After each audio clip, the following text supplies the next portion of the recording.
नमस्कार दोस्तों, आज आपके लिए पेश है एक दिल छू लेने वाली आतंकवादी प्रेम कहानी बारूद के दरमियान मोहब्बत, जिसमें भावनाएं, संवाद और शायरी का गहरा संगम है।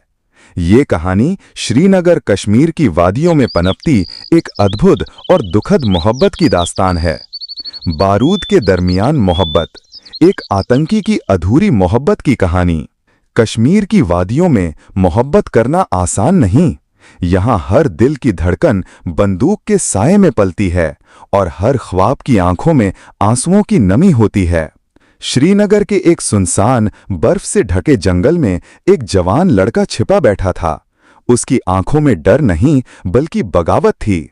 उसके हाथ में AK-47 थी, लेकिन दिल में अधूरी मोहब्बत की किताब। वो था शाहिद, एक कश्मीरी युवक जो हालातों की वजह से आतंकी बन चुका था, पर उसकी आत्मा में अब भी कुछ जिंदा था। शुभनम श्रीनगर की एक लाइब्रेरी में काम करने वाली बेहद खूबसूरत और सादगी भरी लड़की थी।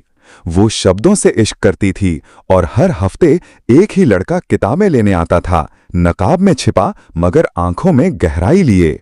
शुभनम, हर बार सिर्फ इब्ने सफ़ी की किताबें क्यों लेते हो? शाहिद मुस्कुराकर, क्योंकि साजिशें समझनी हो तो सच्चाई से बेहतर कुछ नहीं। उस दिन पहली बार शुभनम ने उसकी आंखों में मोहब्बत देखी और शाहिद ने पहली बार किसी को अपनी सच्चाई से ज्यादा देखा। वक्त बीतता गया, किताबों के बहाने मुलाकातें बढ़ीं। कभी बारिश में एक ही छाते के नीचे भीगते, कभी डल लेक के किनारे चुपचाप बैठते। शाहिद धीरे से, अगर हालात अलग होते तो क्या तुम मुझसे मोहब्बत कर पाती? शुभनम नरम मुस्कान के साथ, मोहब्बत हालात नहीं देखती, वो सिर्फ धड़कनों से समझती है। तेरे लफ्जों में जो सुकून है वो मेरे बारूद में भी नहीं। मैं जला भी दूं जहां को, पर तुझ में सिर्फ मोहब्बत देखी है। शुभनम को अब शक होने लगा था। शाहिद की रहस्यमयी बातें, उसका अचानक गायब हो जाना और फिर लौट आना। एक दिन उसने हिम्मत करके पूछा, तुम कौन हो शाहिद, सच बताओ। शाहिद कुछ देर चुप रहा, फिर धीरे से बोला, मैं वो हूं जिसे तुम चाहती हो, और वो भी हूं जिससे तुम्हें डर होना चाहिए। उस रात शाहिद ने पहली बार अपना चेहरा दिखाया। आतंकवाद की दुनिया में जीने वाले उस इंसान के पीछे एक टूटी हुई आत्मा छिपी थी। शुभनम अंदर से टूट चुकी थी। एक तरफ उसका प्यार, दूसरी तरफ देश के दुश्मनों के साथ उसका नाम जुड़ने का डर। शुभनम, तुम ये सब छोड़ क्यों नहीं देते शाहिद, मेरे लिए, खुद के लिए? कहना आसान है शुभनम, पर यहाँ जो बंदूक उठाता है वो सिर्फ दुश्मन के लिए नहीं, अपनी पहचान के लिए उठाता है। शुभनम ने फैसला किया, वो शाहिद को उस रास्ते से निकालेगी। वो मिलने लगी एक NGO से जो युवाओं को आतंक के रास्ते से वापस लाने का काम करती थी, पर शाहिद को ये पसंद नहीं आया। शाहिद गुस्से में, तुम मेरी जिंदगी बदलना चाहती हो या मुझे खत्म करना? शुभनम, मैं तुम्हें जिंदा देखना चाहती हूं, बिना उस बंदूक के, मेरे साथ। तेरी मोहब्बत में मैं खुद से भी लड़ जाऊं, पर तू कह दे छोड़ दे ये रास्ता तो जान भी दे दूं। शाहिद को एक बड़ा हमला करने का आदेश मिला था।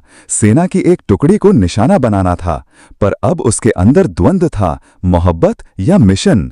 उसने फैसला किया, अगर मैं जिंदा बचा तो तुझसे निकाह करूंगा शुभनम, और अगर नहीं तो मेरी कब्र पर वो किताब रखना जो पहली बार तुमने मुझे दी थी। शुभनम उसी पुल पर खड़ी थी जहां वो पहली बार मिले थे।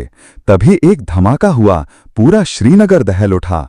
अखबार की हेडलाइन, श्रीनगर में बड़ा आतंकी हमला विफल, एक आतंकी ने खुद अपने साथियों को रोककर जान दे दी, और नीचे एक नाम, शाहिद खान। शुभनम को शाहिद की आखिरी चिट्ठी मिली, मैंने तुझसे मोहब्बत की, इसलिए मौत को गले लगाया, ताकि तेरी मोहब्बत कभी बारूद की आग में ना जले। मेरी कब्र पर आना और कहना, तू शहीद नहीं, आशिक था। मैंने बारूद को छोड़ तुझे अपनाया, मौत को गले लगाया, पर तुझे नहीं रुलाया। मेरी मोहब्बत अधूरी रही, पर तुझ में हमेशा जिंदा रही। शुभनम हर साल उसी कब्र पर आती है, एक किताब रखती है और कहती है, तू आतंकी नहीं था शाहिद, तू मेरा इश्क था।